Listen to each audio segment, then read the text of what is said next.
excited today to have you, Dr. Weir, who is a senior researcher at the Joslin Institute, as well as a professor at Harvard Medical School. So welcome, Dr. Weir. Thank you, Vera. I'm glad to be here. Maybe you could tell us a little bit about your upbringing. How did you grow up? What actually got you excited about science? Well, I can actually remember not being interested in science, but that was more sort of the natural history of science. I grew up in Houston, Texas. My father was a physicist. Um, and we would end up leaving Houston in the summer, going to some national lab where my father would consult over the summer because he was a university professor. And it would always be interesting with the plants and whether it was mushrooms or berries or flowers, or somehow I ignored the birds, but other than that, I was always interested in what they were. And I raised caterpillars because we had them, just always sort of doing that sort of stuff. Got to college and wasn't sure whether I was going to be a French major or science, but I was better at science than I am at language, so I stuck with it. And what So was the college that you went into first? I went to Rice University in Houston. Yes. And then how did your career lead you to diabetes? That's a I got my PhD in biology at Case Western, and I worked on cell biology, but again, sort of interestingly, it was the sort of cell biology of cells that were in an insect. So we grew our caterpillars, and it's this recurring thought, uh, did, cell biology on sort of the development of the cells through endocrine changes. And I got married. My husband, Gordon Weir, is also a diabetologist. He's actually a clinician and scientist. And so he went to, he was got a fellowship in endocrinology in Boston, and I hadn't finished, but I then finished and came, but he was still supposed to go into the Navy because this was during the Vietnam War. And there was a thing called the Berry Plan, which when you were in medical school, you had to either sign up or you'd get drafted as soon as you got out. And so we carefully planned our family for that. And somehow he didn't have to go in. They had too many doctors at that point. So we still had our baby, but the lab I was in also had to go in the service. So I then was at home but wanted to find a lab. So I started looking for a lab, and he had borrowed a slide from Art Like, who was a pathologist who was at Joslin, and he was borrowing a micro a slide. I mean, like we now have, PowerPoint, but they were the physical 35 millimeter and of a beta cell, electron micrograph of a beta cell for a talk he was giving. And Art got called to go look at some pathology sections from the surgery. He was on call at that point. And he said, but I haven't gotten a chance to explain this to you yet. And Gordon said, oh, that's all right. Susie will tell me. And he said, wait a minute, what? And so he said that I was trained as in morphology and cell biology, and that had used the electron microscope quite a bit. So he said, well, what is she doing? And he said, well, she's looking for a lab. He said, well, have her come see me. So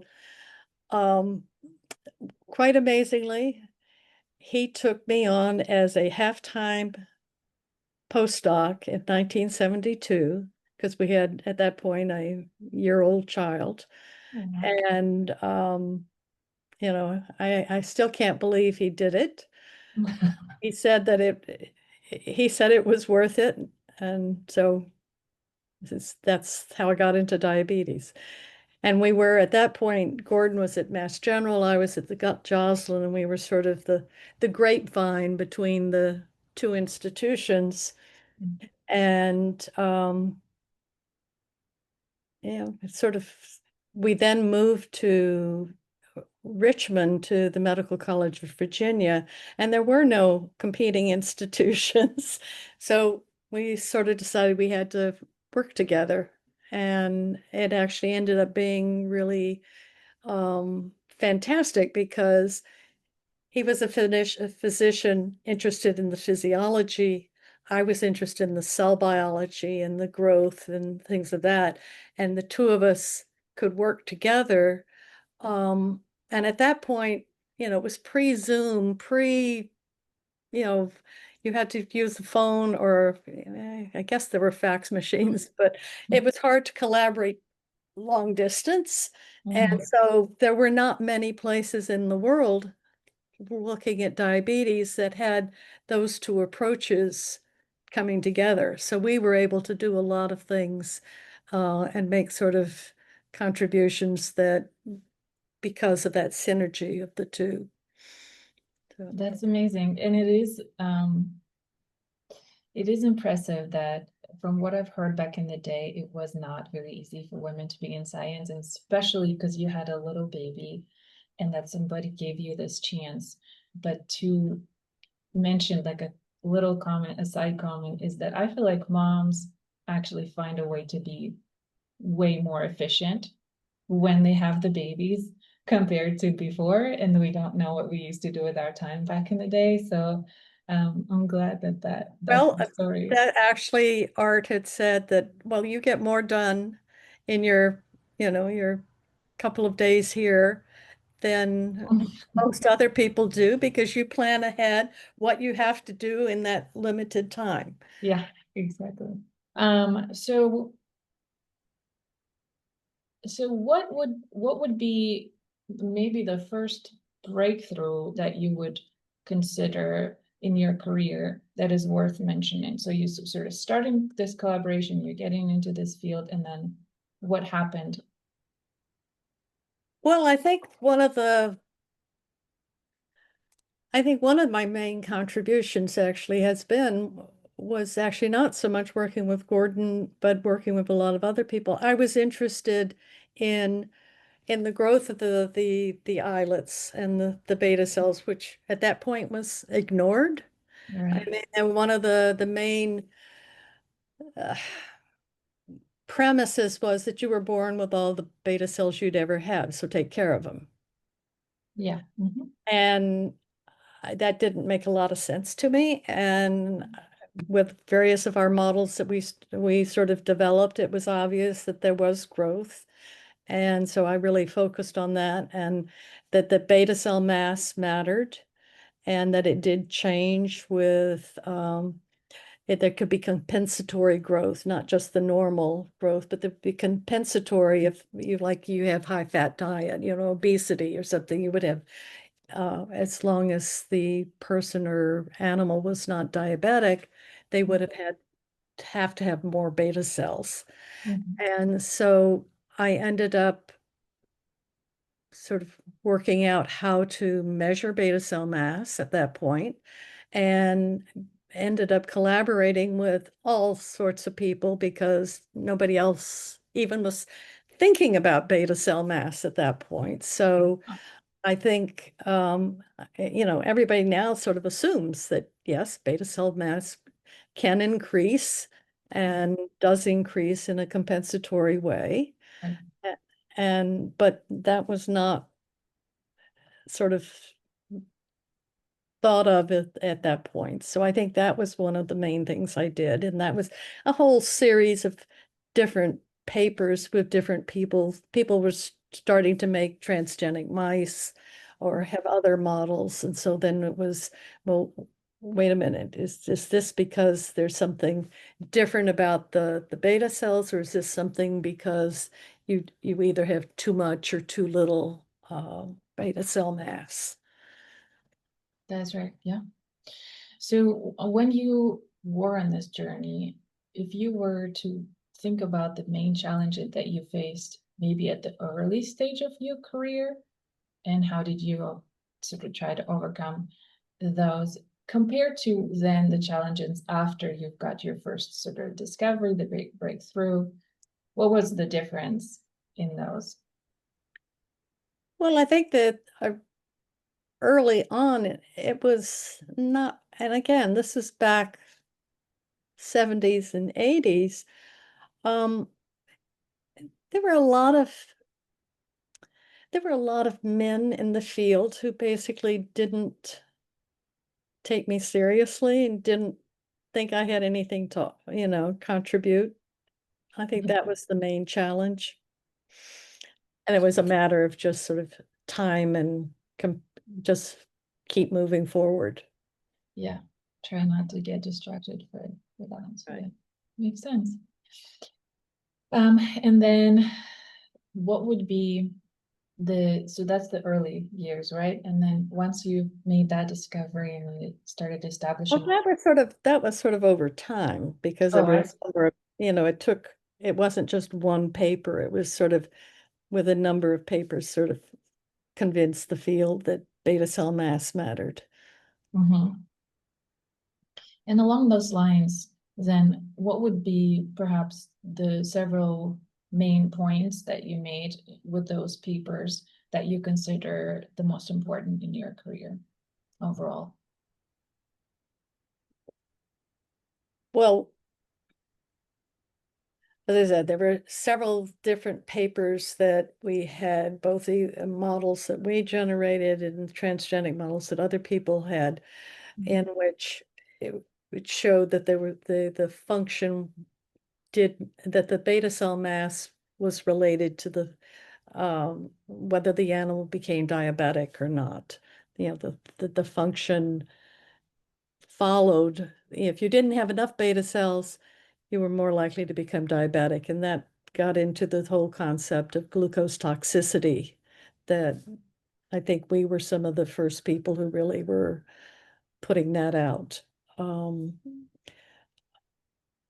but that's sort of a side thing. That's one of the important things. But the whole thing that you had compensatory growth and that you actually had growth was I think one of the really important things that I've done. Yeah, that makes sense. And then you already touched a little bit about on the topic of collaboration, the interdisciplinary collaboration. So these days, everything is interdisciplinary. People are just sort of, you can't really You almost can't do it all yourself. right? But so then throughout your career, what would be the most important collaborations that you could mention? I think you already mentioned one, the cell biology versus the pathology, bringing together those strengths, and then um, maybe speaking from the angle that a young investigator coming up in the field, or maybe just like mid-career, thinking about how to establish those collaborations. What would be some of your examples or tricks? Well, I think for that, I think the reason I had so many collaborations through those years was that I had a unique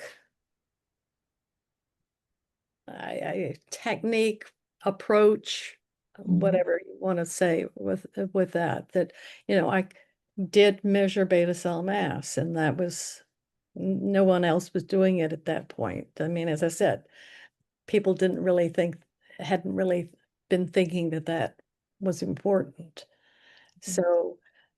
So various people would come, oh, we have this new mouse that it's this transgenic mouse that has a very strange phenotype we don't understand.